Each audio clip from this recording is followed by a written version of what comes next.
Hello guys. BGT का जो चौथा मैच था उसमें तीसरा दिन आज कंप्लीट हो चुका है। एक नाम काफ़ी चर्चा में है जिसका नाम है नीतीश रेड्डी। 21 साल का लड़का जो कि सनसनी मचा चुका है, गूगल के टॉप ट्रेंड पे है। 5 लाख से ज़्यादा लोग इन्हें 3 से 4 आवर में केवल सर्च कर चुके हैं। वहीं इंस्टाग्राम पे इन्हें 50 लाख के आसपास लाइक मिल चुकी है। बीसीसीआई का जो अपना ऑफिशियल हैंडल है उस पे केवल इनको 1 मिलियन से ज़्यादा लाइक्स मिल चुके हैं। और ये काफ़ी ज़्यादा लाइक होता है। लगातार ट्रेंड कर रहे हैं, ट्विटर से लेके गूगल पे और इंस्टाग्राम पे भी ट्रेंडिंग नाम में है आज नीतीश रेड्डी। इनके बारे में बताएंगे कि किस तरीके से विजुअलाइजेशन के पावर से आप बहुत आगे जा सकते हैं। मैं आपको ये भी बताऊंगा कि क्यों आपको लाइफ में रिस्क लेना चाहिए, किस तरीके से बिलो एवरेज परिवार से ताल्लुक़ रखने वाला और बीपीएल फैमिली से आने वाला लड़का इतने आगे बढ़ जाता है। इनका जन्म 2003 में हुआ था। पहले तो मैं बता दूं कि नीतीश रेड्डी का जन्म जो है 2003 में हुआ था। और ये जिस घर में जन्म लिए थे वो बहुत ज़्यादा मजबूत नहीं था फाइनेंशियली। और इनके पापा जो है रेलवे में काम करते थे। और जब वो रेलवे में काम करते थे तो उन्हें लगा कि अगर मैं रेलवे में काम करता रह जाऊंगा तो मेरा जो बेटा है वो बहुत आगे नहीं जा पाएगा। होता है क्योंकि क्रिकेट में देखिए पॉलिटिक्स तो चलती है। क्रिकेट में ये तो आपको ही पता है। देखिए पॉलिटिक्स हर जगह चलती है। कोई ये नहीं बोल सकता है कि क्रिकेट भ्रष्ट है तो पढ़ाई नहीं भ्रष्ट है।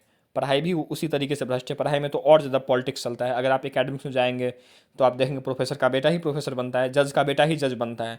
तो मैं ये नहीं बोल रहा हूँ कि दूसरे जो फील्ड हैं वो बहुत अच्छे हैं, लेकिन क्रिकेट भी बहुत ज़्यादा साफ सुथरा तो नहीं है।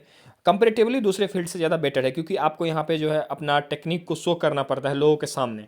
लेकिन इसका मतलब ये नहीं है कि पूरे तरीके से ये साफ सुथरा गेम है। इसमें भी पॉलिटिक्स है। पूरा देश ही जब भ्रष्ट है तो फिर क्रिकेट का को आप कैसे उम्मीद कर सकते हैं कि भ्रष्ट नहीं होगा। हाँ, अपर लेवल पे भ्रष्टाचार कम है क्योंकि वहाँ पे किया नहीं जा सकता है। अगर आप किसी को पैसा दे के टीम में शामिल भी करवा देंगे, कुछ एग्जाम्पल हैं, कुछ बड़े क्रिकेटर के बेटे आए हैं टीम में, मैं नाम नहीं लूँगा, ठीक है, कुछ वेटरन क्रिकेटर हैं जो कि अच्छा परफॉर्मेंस नहीं दे पाए। तो इसमें बहुत ज़्यादा पहचान है भी तो आप आगे नहीं बढ़ पाएंगे। ये जज की तरह तो है नहीं कि आप जजमेंट दे रहे हैं, गलत भी दे रहे हैं, सही भी दे रहे हैं, कोई पूछने वाला नहीं है। एक बार आप अगर जज बन गए तो बन गए, ऐसा है नहीं। एक बार प्रोफेसर बन गए तो बन गए, एक बार डॉक्टर बन गए तो बन गए। इसमें ऐसा है नहीं, आपको रोज़ परफॉर्मेंस देनी होती। इसीलिए अगर आपके पास टैलेंट है तो cricket is comparatively better than other fields. ये तो होता ही है, क्रिकेट क्या है, स्पोर्ट्स ही। तो इनके पिता ने नौकरी छोड़ा और अपने बेटे के लिए सारा सेक्रीफाइस करना शुरू कर दिया। एक दिन नीतीश बताते हैं कि इनके जो पापा है रोने लगे थे। नीतीश के पापा रोने लगे थे पैसा के तंगी के कारण। तो नीतीश उस दिन फैसला करते हैं कि मुझे कुछ बड़ा करना है और मुझे बेहतर क्रिकेट खेलना है। उस दिन से वो सजग हो गए। देखिए ये सब जो होता है गेम चेंजिंग टाइम होता है। इस तरीके के अगर आपकी ज़िंदगी में भी ये चीज़ें आ रही है कि आपको लगता है कि अब कुछ नहीं होने वाला है, वहाँ से ही चीज़ें बदलनी शुरू हो जाती है। नीतीश ने ये बताया। तो वहाँ से वो विजुलाइजेशन करना चालू करते हैं कि विराट कोहली के साथ मैं क्रिकेट खेल रहा हूँ। ये पावर विजुलाइजेशन का मैं यहाँ पे आपको बताऊंगा कि विजुलाइजेशन का पावर क्या होता है।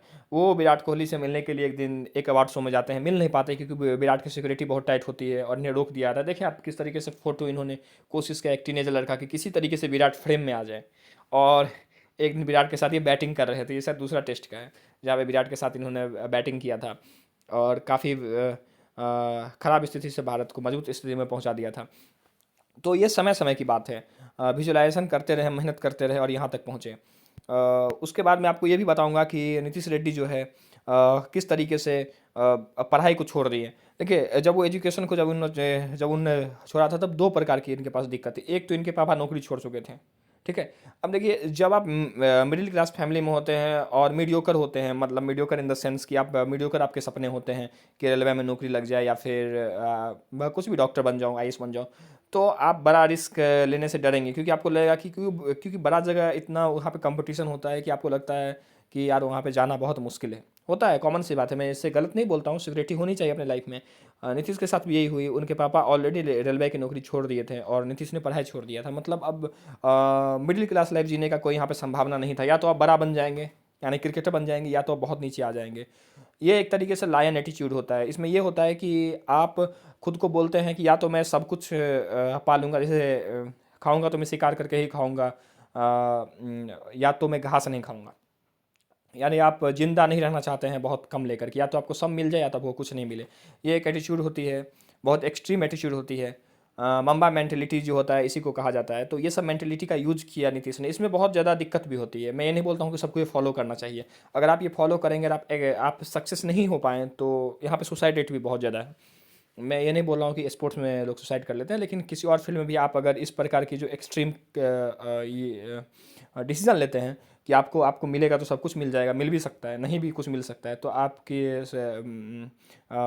मेंटल जो है स्थिति वो सही नहीं होगी और सुसाइड की तरफ भी लोग बहुत ज़्यादा जाते हैं, ऐसा मैंने बहुत केस देखा है।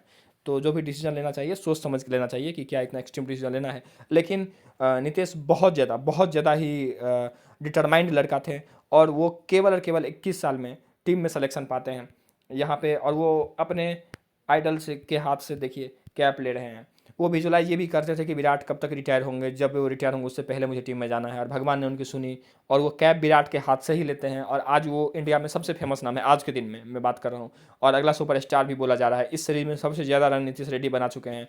जब उनने 100 रन बनाया था, मैं आपको एक और कनेक्शन बताता हूँ कि जब उनने 100 रन बनाया तो वो ये जो पुष्पा स्टाइल है वो भी किया था, तो बहुत लोगों को ये भी शंका लग रहा था कि क्या ये अल्लू अर्जुन के सपोर्ट में है, क्योंकि अल्लू अर्जुन अभी बहुत ख़राब समय से गुजर रहे हैं, उन पर पॉलिटिकल जो है हमला बहुत ज़्यादा हुआ है, कई बार वो थाने और कचहरी के चक्कर लगा चुके हैं। तो इसीलिए कहा जा रहा है कि बहुत सारे थ्योरी ये भी बोलती है कि ये अल्लू अर्जुन को सपोर्ट था। देखिए जब आप किसी को बचपन से आइडल मानते हैं और उनको कुछ होता है तो लगता है कि ये मेरे साथ हो रहा है, इसीलिए शायद हो सकता है कि इनके अंदर दर्द हो कि अल्लू अर्जुन के साथ ये हो रहा है, तो इन्होंने शायद अल्लू अर्जुन को समर्पित किया होगा या फिर उन्हें सपोर्ट दिया होगा। अच्छी बात है ये, इसमें कुछ गलत नहीं है।